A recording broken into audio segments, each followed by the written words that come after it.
बिस्मिल्लाहिर्रहमानिर्रहीम। वन्नाज़िआति ग़र्क़ा। ऐं कसम आहे छिकण वारनि जी घोतो लॻाए करे घिड़ी करे। वन्नाशिताति नश्ता। ऐं कसम आहे ॻंढ खोलण वारनि जी, बंदि खोलण वारनि जी। वस्साबिहाति सबहा। ऐं कसम आहे तरण वारनि जी। फस्साबिक़ाति सबक़ा। ऐं कसम आहे अॻिते वधण वारनि जी। फलमुदब्बिराति अमरा। ऐं उन्हनि जी जेके हुक्म जो इंतिज़ाम करण वारा आहिनि। हीअ सूरह नाज़िआत आहे। सूरह नाज़िआत जे अंदरि अव्वलन पहिरां खां त मौत जो ज़िक्र कयो वियो आहे, रूह जे कढण जो ज़िक्र कयो वियो।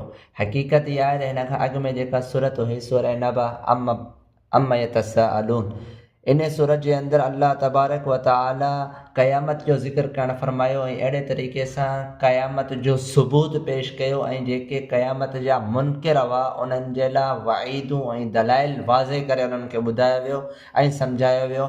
ऐं उन खां पोइ हिन आयत जे अंदरि, हिन सूरत जे अंदरि वन्नाज़िआति ग़र्क़ा, इन्हनि जे ज़रिए सां अल्लाह ताला उन क़यामत खां अॻुवाट अचण वारी शइ जेका मौत आहे, जेका असुल शइ आहे, यानी कि क़यामत खां अॻु में क़यामत जेका वाक़िअ थींदी उहा मौत जे ज़रिए सां वाक़िअ थींदी।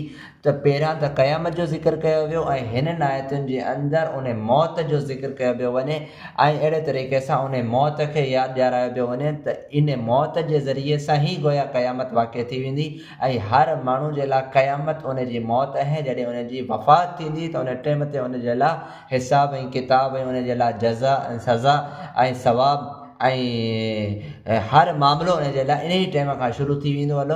यानी रूह निकिरणु शर्त ई, रूह निकिरण सां गॾोगॾु ई उन जा इहे मामलात शुरू थी वेंदा। जंहिं हिसाब सां, जंहिं कंडीशन सां उन अमल इख़्तियार कया हूंदा उन हिसाब सां उन जो हिसाब ऐं किताब कयो वेंदो। यानी कि पोइ क़ब्र जी ज़िंदगी आहे, उन खां पोइ हिसाब ऐं किताब, मैदान महशर जी ज़िंदगी वग़ैरह, उन खां अॻु में ई मौत जे ज़रिए सां ई उन जा इहे मामला शुरू थी वेंदा। त हिन आयत जे अंदरि वन्नाज़िआति ग़र्क़ा, इन जे अंदरि अल्लाह ताला बाद मुफ़स्सिरीन फरमाइनि था त इन मंझा मुराद अल्लाह ताला कसम खाधी आहे फ़रिश्तनि जी।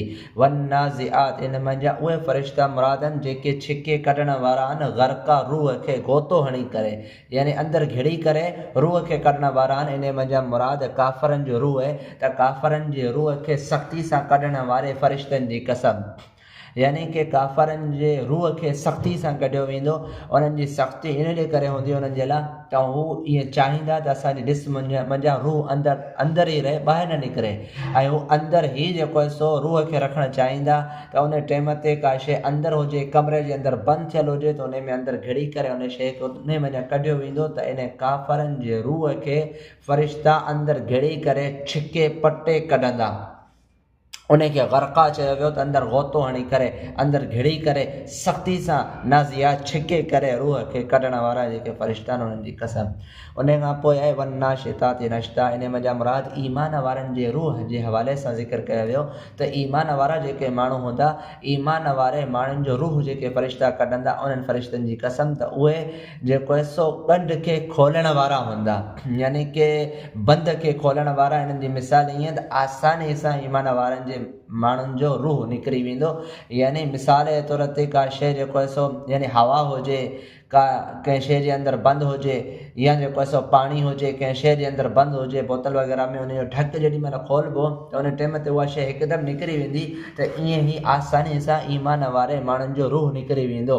ऐं अहिड़े तरीक़े सां उन खां पोइ आहे वस्साबिहाति सबहा, ऐं कसम उन्हनि फ़रिश्तनि जी जेके तरण वारा आहिनि, यानी जेके मोमिननि जो या काफ़रनि जो रूह कढी करे पोइ आसमान में तरंदा तरंदा अॻिते अल्लाह जी बारगाह जी तरफ़ वञनि था, उन रूह खे वञी करे उते पेश कनि था। त उन्हनि फ़रिश्तनि जो ज़िक्र हिन आयत जे अंदरि कयो वियो।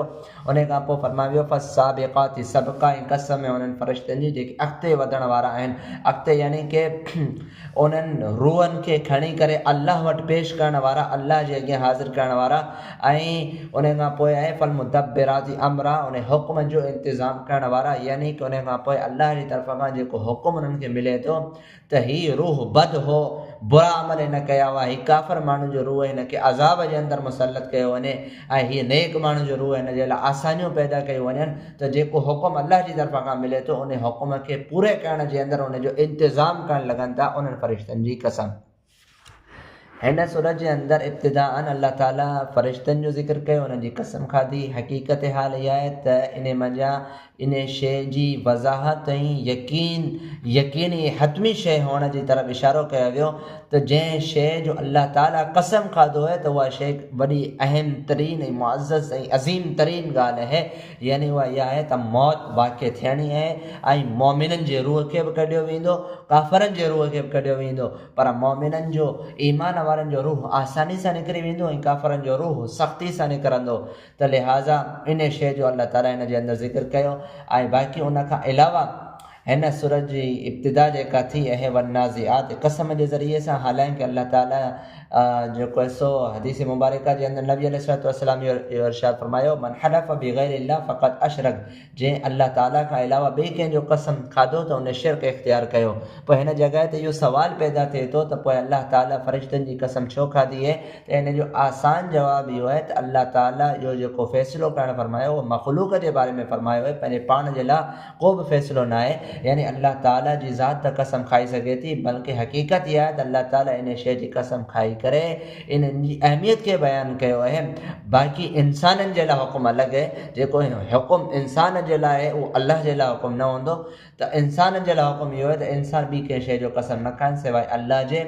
ऐं बाक़ी जेको आहे अल्लाह ताला हिन जॻह ते कसम हिननि जी खाधी आहे त हिननि जी अहमियत खे बयानु कयो वियो ऐं हिन जॻह ते रूह खे कढण जी अहमियत खे बयानु कयो वियो त इहा हिकिड़ी लाज़मी शइ आहे। हर इंसान खे मौत जो ज़ाइक़ो चखणो आहे, हर इंसान जे मथां मौत जो वाक़िअ हुअणु यकीनी ऐं हतमी ऐं लाज़मी शइ आहे। ऐं अहिड़े तरीक़े सां हिन जॻह ते हिन खां अॻु में जेका सूरत हुई सूरह नबा, उन में क़यामत जो ज़िक्र हो, त हिन सूरत जे अंदरि मौत जो ज़िक्र, यानी कि क़यामत खां अॻु में जेका मौत वाक़िअ थींदी, जेका बि उन इंसान जे लाइ क़यामत ही आहे, उन जो ज़िक्र कयो वियो। वन्नाज़िआत ग़रक़ा मञा मुराद उहे फ़रिश्ता मुराद आहिनि जेके रूह खे छिके अंदरि घिड़ी करे कढण वारा आहिनि। वन्नाशितात नश्ता मञा मुराद उहे फ़रिश्ता आहिनि जेके ईमान वारनि जे रूह खे आसानी सां कढण वारा आहिनि। वस्साबिहात सबहा मञा उहे फ़रिश्ता मुराद आहिनि जेके तरंदा वञनि था। वस्साबिक़ात सबक़ा मञा उहे मुराद आहिनि जेके सबक़त करण वारा आहिनि, अॻिते वधण वारा आहिनि, यानी कि अल्लाह वटि पहुचण वारा आहिनि रूहनि खे खणी करे। वल्मुदब्बिराति अमरा हुकुम जो इंतिज़ाम करण वारा आहिनि। इन्हनि आयतुनि जे अंदरि ज़िक्र कयो वियो। व आख़िरु दावाना अनिल हम्दुलिल्लाहि रब्बिल आलमीन।